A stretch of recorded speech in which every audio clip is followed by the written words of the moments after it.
आज हम बात करेंगे हमारा the most important topic of the chapter biomolecule is enzyme. बच्चों याद रखिएगा, इस टॉपिक से 100% एक क्वेश्चन तो आता ही आता है नीट में। ठीक है, सो एंजाइम की बात करेंगे। ये देखते हैं क्या है एंजाइम। सबसे पहले ये आपको ये याद रखना है कि एंजाइम टर्म जो है वो किसने दी थी? साइंटिस्ट का नाम था Kuhne. Kuhne first gives the term enzyme. ठीक है, फर्स्ट एंजाइम जो डिस्कवर्ड किया था वो किसने डिस्कवर्ड किया था? साइंटिस्ट का नाम याद रखिएगा, बुकनर। कौन सा एंजाइम डिस्कवर्ड किया था? जाइमेज। वर्ड याद रखना, कौन सा? जाइमेज। किस में से डिस्कवर्ड किया था? यीस्ट में से। ठीक है, सैक्रोमाइसिस सेरेविसी से डिस्कवर्ड किया था zymase, the first enzyme by बुकनर।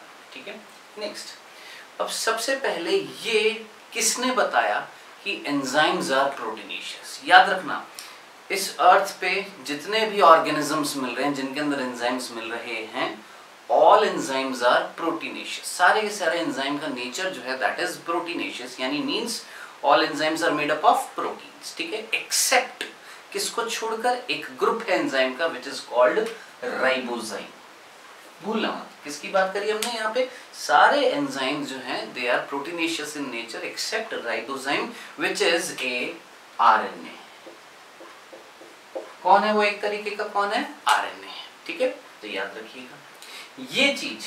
क्या बोला मैंने कि ये चीज किसने बताई? All enzymes are proteinaceous. बच्चों याद रखना, साइंटिस्ट का नाम समनर। तो कुल मिला के हमने यहाँ पर 3 साइंटिस्ट देखे हैं, कुन्हे, बुकनर एंड समनर। ठीक है, अब हमने बोला कि एंजाइम्स आर प्रोटीनेशियस। ठीक है, एंजाइम का काम क्या है? They are acting like a biocatalyst. आपने केमिस्ट्री में पढ़ा होगा कैटलिस्ट क्या होते हैं? कुछ ऐसे केमिकल्स जो रेट ऑफ रिएक्शन को फास्ट कर देते हैं। ठीक है, अब ऐसे केमिकल्स अगर लिविंग सिस्टम में मिलेंगे तो वो क्या कहलाएंगे? बायोकैटलिस्ट। तो याद रखना, एंजाइम्स आर क्या है बेटा जी? They are biocatalyst. बायोकैटलिस्ट हैं जो कहीं ना कहीं इंक्रीज कर रहे हैं किस चीज को?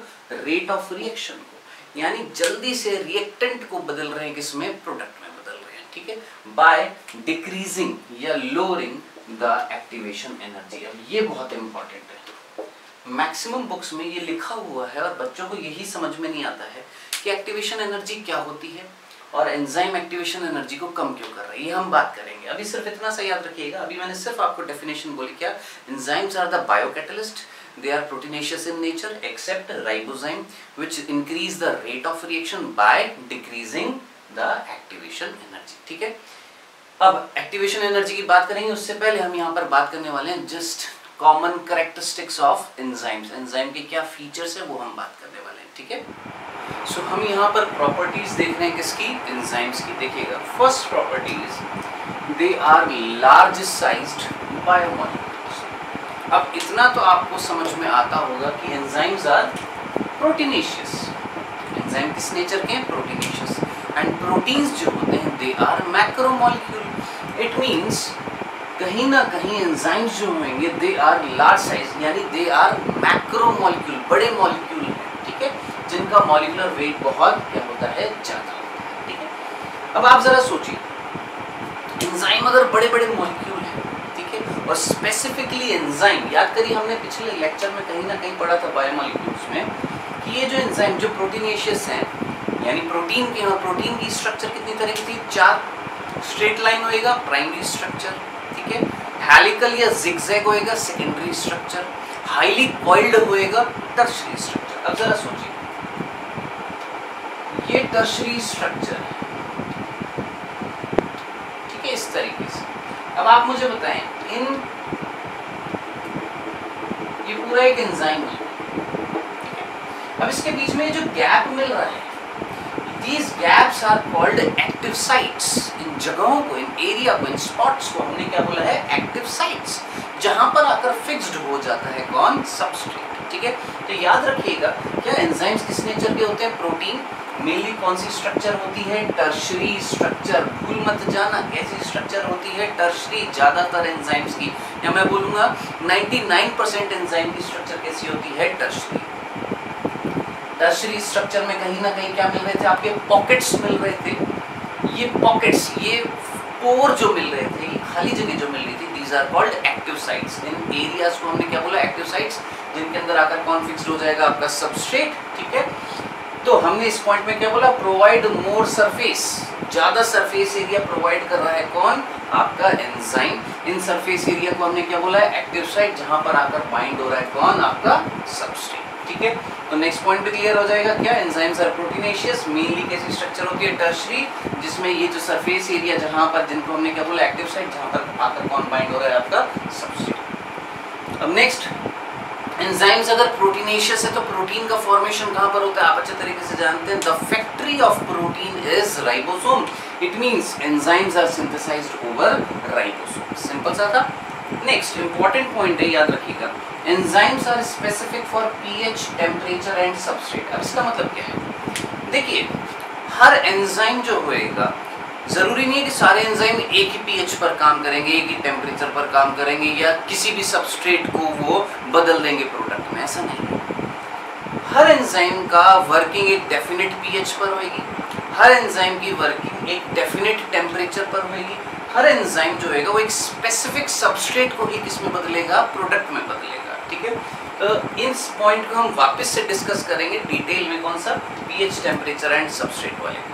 मेरे ख्याल से ये बाकी आपको प्रॉपर्टीज क्लियर हो गई होगी। ठीक है, तो देखिए, हम यहाँ पर एंजाइम की स्पेसिफिसिटी की बात कर रहे थे कि हर enzyme specific pH, specific temperature और स्पेसिफिक सबस्ट्रेट पर काम करेगा। हम यहाँ पर सबसे पहले पीएच की बात कर रहे हैं।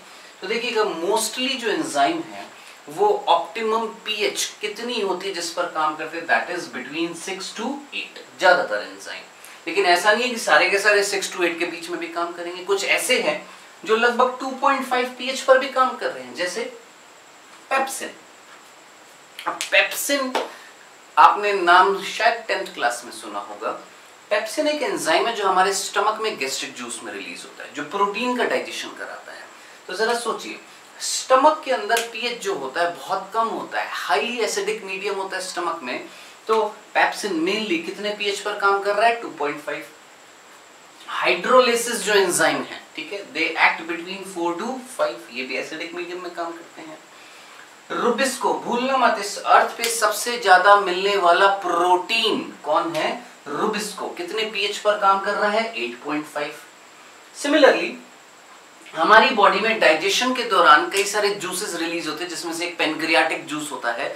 और पेनक्रियाटिक जूस लगभग पेनक्रियाटिक जूस बेसिक मीडियम में काम करता है, जिसमें पेनक्रियाटिक जूस का एक एंजाइम है जिसका नाम है ट्रिप्सिन, जो कितने पीएच पर काम कर रहा है? 8.85 पे। ठीक है, सो ये हमने जस्ट एक स्पेसिफिक नेचर देखा है किस चीज का? एंजाइम का। किस रिस्पेक्ट में? पीएच के रिस्पेक्ट में। अब बात किसी करेंगे? टेम्परेचर की। देखिए, ऑप्टिमम पीएच जिस पे ज्यादातर एंजाइम आपके फंक्शन करते हैं, that range between 20 degree centigrade to 40 degree centigrade, यानी ज्यादातर एंजाइम इस रेंज के बीच में काम करते हैं। ठीक है, नेक्स्ट, अब किसी ऑर्गेनिज्म का body temperature, normal body temperature अलग है, किसी का अलग है। जैसे हमारा 37 डिग्री सेंटीग्रेड है। अब ज्यादातर एंजाइम जो हमारे अंदर है वो कितने टेम्परेचर पर काम कर रहे हैं? 37। प्लांट्स के अंदर अलग टेम्परेचर होएगा, एनिमल्स के अंदर अलग। तो अकॉर्डिंग टू बॉडी टेम्परेचर किसका फंक्शन हो रहा है? आपके एंजाइम्स का। ठीक है, अब यहाँ पर ध्यान से सुनिएगा, अगर टेम्परेचर में डिफ्लेक्शन होता है, ध्यान से सुनना, किसमें डिफ्लेक्शन हो रहा है? टेम्परेचर में। ठीक है, तो एंजाइम की एक्टिविटी पर बहुत, हम बोलेंगे बहुत एकदम से मेजर चेंज आएगा। ठीक है, अब ये हालांकि बहुत सारी बुक्स में नहीं लिखा हुआ है, लेकिन आपने याद रखना है कि 10 डिग्री सेंटीग्रेड अप या डाउन अगर होता है तो उससे एंजाइम की एक्टिविटी या तो डबल हो जाएगी या रिड्यूस हो जाएगी। कितनी? हाफ हो जाएगी। समझ में आ रहा है? या तो दोगुना हो जाएगी, डबल हो जाएगी, या जो एक्टिविटी हो रही थी उसकी भी क्या हो जाएगी? हाफ हो जाएगी। कब? जब एंजाइम पर टेम्परेचर का चेंज मिलेगा। कितना? 10 डिग्री या तो अप हो जाएगा या 10 डिग्री डाउन हो जाएगा। ये याद रखिएगा। अब एंजाइम की फंक्शन अगर रिड्यूस्ड हो रही है, ठीक है, तो दो चीजें हैं क्या? या तो टेम्परेचर बहुत कम हो जाएगा या टेम्परेचर बहुत हाई हो जाएगा। अब बात आ रही है, अगर टेम्परेचर बहुत कम कर दिया, जैसे मेरा नॉर्मल, हमारे ह्यूमंस का नॉर्मल बॉडी टेम्परेचर कितना है? 37। अब अगर हमें कहां ले जाया जाए? एक ऐसी जगह जहां पर टेम्परेचर बहुत कम है, यानी एनवायरनमेंट का टेम्परेचर बहुत कम है, माइनस में, तो उसका इफेक्ट किस पर पड़ेगा? बॉडी। जिससे बॉडी का टेम्परेचर भी धीरे धीरे क्या होता जाएगा, कम होता जाएगा। अब बॉडी का टेम्परेचर अगर डाउन होता जाएगा तो उसका असर एंजाइम पर क्या पड़ेगा, ध्यान से सुनिएगा। मैंने आपको बताया था एंजाइम्स आर प्रोटीनेशियस, एंजाइम किस नेचर के हैं, प्रोटीन। और मेजरली कौन सी प्रोटीन की स्ट्रक्चर है, टर्शरी। देखिएगा ये टर्शरी प्रोटीन की स्ट्रक्चर है, ठीक है। इस टर्शरी प्रोटीन की स्ट्रक्चर में आपको ये जगह दिखाई दे रही होंगी, these pockets are the active sites। ये जो पॉकेट्स हैं ये क्या है, एक्टिव साइट्स हैं, जहां पर आकर फिक्स्ड हो जाएंगे कौन, सबस्ट्रेट। तो याद रखना अगर मैं टेम्परेचर डाउन करता हूं तो ये जो एक्टिव साइट्स हैं, इन एक्टिव साइट की स्ट्रक्चर यही रहेगी, बस ये सिकुड़ जाएंगे, कॉन्ट्रैक्ट हो जाएंगे। जब ये कॉन्ट्रैक्ट हो जाएंगे तो सबस्ट्रेट इनके अंदर आकर फिक्स्ड नहीं हो पाएगा, जिससे ये कैसे हो जाएंगे, आपके इनएक्टिव हो जाएंगे, काम नहीं कर पाएंगे। तो याद रखिएगा लो टेम्परेचर पर एंजाइम कैसे हो जाते हैं, इनएक्टिव, ठीक है। अब जरा सोचिए, क्या मैंने यहां पर ऐसा बोला कि एंजाइम की स्ट्रक्चर बिगड़ जाएगी, ये जो टर्शरी स्ट्रक्चर है ये सेकेंडरी हो जाएगी या प्राइमरी हो जाएगी, ऐसा मैंने बोला क्या? अगर ऐसा हो जाए, क्या टर्शरी स्ट्रक्चर कैसी हो रही है, सेकेंडरी, या सेकेंडरी स्ट्रक्चर कैसी हो रही है, प्राइमरी, इट मीन सोचिए बॉन्ड टूट रहे हैं, ठीक है, समझ में आ रहा है। जैसे हमने बात करी थी टर्शरी स्ट्रक्चर में 5 बॉन्ड होते हैं, सेकेंडरी में 2 बॉन्ड्स होते हैं और प्राइमरी में 1 बॉन्ड होता है। प्राइमरी में कौन सा होता है, केवल पेप्टाइड बॉन्ड। सेकेंडरी में कौन सा होता है, पेप्टाइड एंड हाइड्रोजन। टर्शरी में कितने होते हैं, 5। कौन कौन से, peptide, hydrogen, disulphide, ionic and hydrophobic, ठीक है। तो ये कहीं ना कहीं बॉन्ड्स अगर टूट जाएंगे तो सोचिए एक कॉम्प्लेक्स स्ट्रक्चर कैसी होती जाएगी, सिंपल होती जाएगी। This phenomena of degradation of structure is called denaturation. इस फिनोमिना को हम क्या बोलते हैं, डीनेचुरेशन। तो बेटा जी याद रखना, डीनेचुरेशन नहीं हो रहा जब हम टेम्परेचर को क्या कर रहे हैं, कम। याद रखना जब हमने टेम्परेचर कम किया तो डीनेचुरेशन नहीं हुआ, स्ट्रक्चर की जो एक्टिव साइट्स हैं, बॉन्ड्स हैं, वो नहीं टूटे, केवल वो एक्टिव साइट्स क्या हो गई हैं, कॉन्ट्रैक्ट हो गई हैं। लेकिन अगर मैं टेम्परेचर हाई कर दूंगा, यानी टेम्परेचर बढ़ जाएगा, तो वो हाई टेम्परेचर बॉन्ड्स को तोड़ता जाएगा, जिससे कॉम्प्लेक्स स्ट्रक्चर कैसी हो जाएगी, simple. This phenomena is called denaturation. तो याद रखना इस कंडीशन में भी एंजाइम काम नहीं कर पाएगा, लेकिन हाई टेम्परेचर में स्ट्रक्चरल हम बोलेंगे डीफॉर्म हो रही है। लो टेम्परेचर पर स्ट्रक्चर डीफॉर्म नहीं हो रही थी, केवल स्ट्रक्चर में कुछ ऐसे चेंजेस आ रहे थे जिससे एक्टिव साइट्स क्या हो रही थी, कॉन्ट्रैक्ट हो रही थी, बॉन्ड्स नहीं टूट रहे थे। तो मेरे ख्याल से आपको ये चीज समझ में आ गई होगी। ये हमने किसकी बात करी है, टेम्परेचर की। अब किसकी बात करेंगे, substrate. Here we are discussing about the substrate. तो देखिए हर एंजाइम एक स्पेसिफिक सबस्ट्रेट पर ही वर्क करेगा। Like succinic dehydrogenase enzyme always act on succinic acid. Pyruvate dehydrogenase always work on pyruvic acid। ऐसा नहीं है कि pyruvate dehydrogenase किस पे काम करेगा, succinic acid पे, या succinic dehydrogenase किस पर काम करेगा, pyruvic acid पे, ऐसा नहीं है। यानी every enzyme work on specific substrate, ठीक है, एक definite substrate पर ही काम करेंगे। क्लियर है ये वाली चीज। तो यहां पर हमने जस्ट स्पेसिफिसिटी देखी थी किसकी, एंजाइम की, with respect to pH, with respect to temperature and with respect to substrate, ठीक है। अब हम बात करेंगे कि अभी स्टार्टिंग में मैंने आपको बताया था कि एंजाइम क्या करते हैं, रेट ऑफ रिएक्शन को क्या कर देते हैं, तेज कर देते हैं, कैसे, एक्टिवेशन एनर्जी को कम करके, ठीक है। अब वो हम बात करेंगे व्हाट इज एक्टिवेशन एनर्जी, ठीक है बच्चों। हम यहाँ पर बात करने वाले हैं एक्टिवेशन एनर्जी की।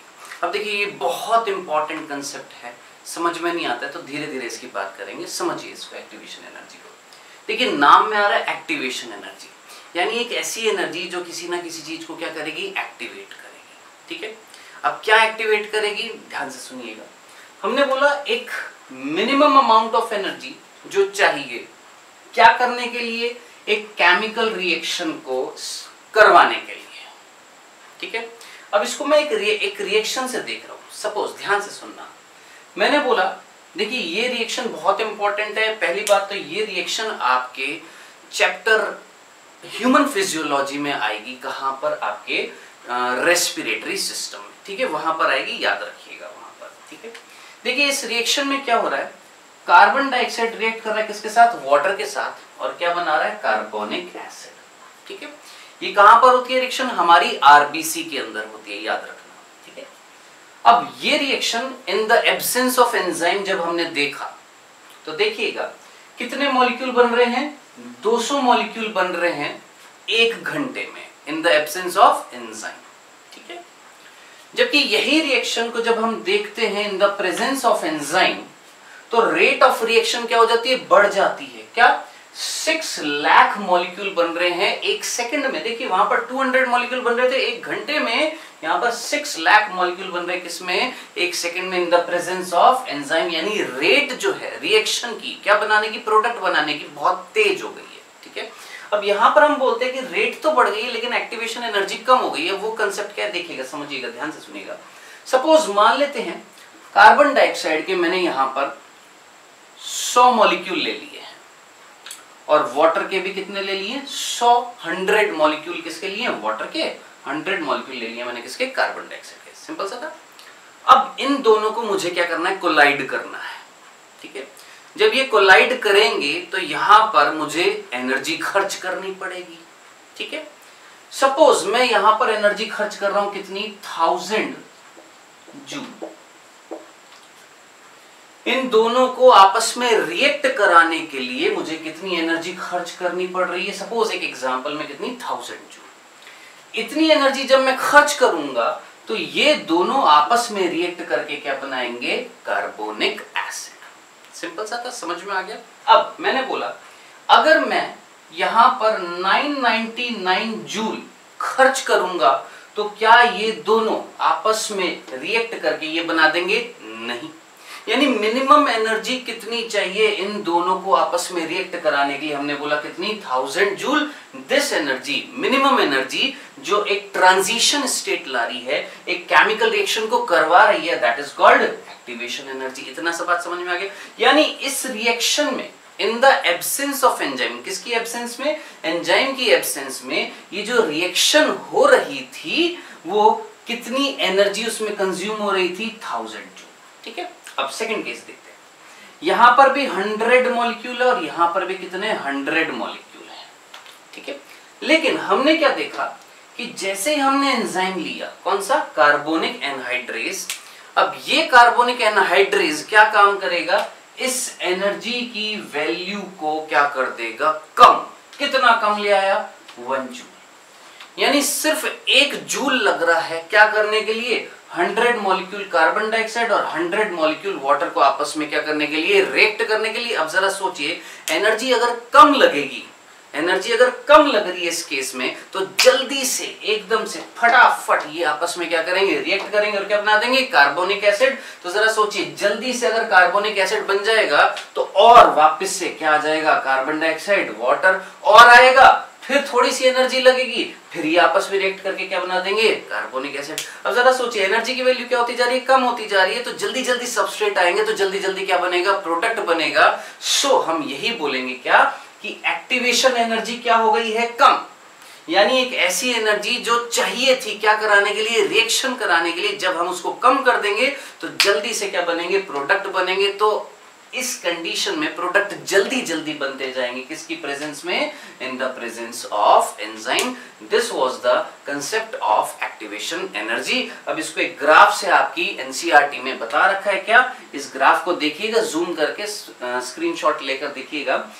पोटेंशियल एनर्जी और प्रोग्रेस ऑफ रिएक्शन के बीच में जब मैं ग्राफ प्लॉट करता हूं तो 2 मेरे को कर्व दिखाई दे रहे हैं। ट्रांजिशन स्टेट, यानी एक ऐसी स्टेट जिसमें बदल रहा है, कौन? रिएक्टेंट या सबस्ट्रेट। किसमें बदल रहा है? प्रोडक्ट में बदल रहा है, that is called transition state. अब देखिए, ट्रांजिशन स्टेट आने में एक्टिवेशन एनर्जी विदाउट एंजाइम बहुत ज्यादा है, लेकिन जब हम एंजाइम की प्रेजेंस में काम कर रहे हैं तो एक्टिवेशन एनर्जी क्या है? बहुत कम है। जल्दी से थोड़ी सी एक्टिवेशन एनर्जी से जल्दी से क्या आ गई है?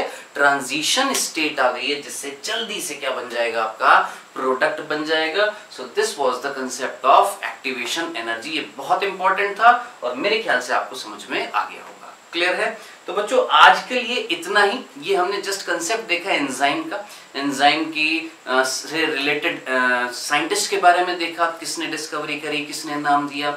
एंजाइम की स्पेसिफिसिटी देखी on the basis of pH, temperature and substrate. And फिर हमने किसकी बात करी यहाँ पर? एक्टिवेशन एनर्जी की।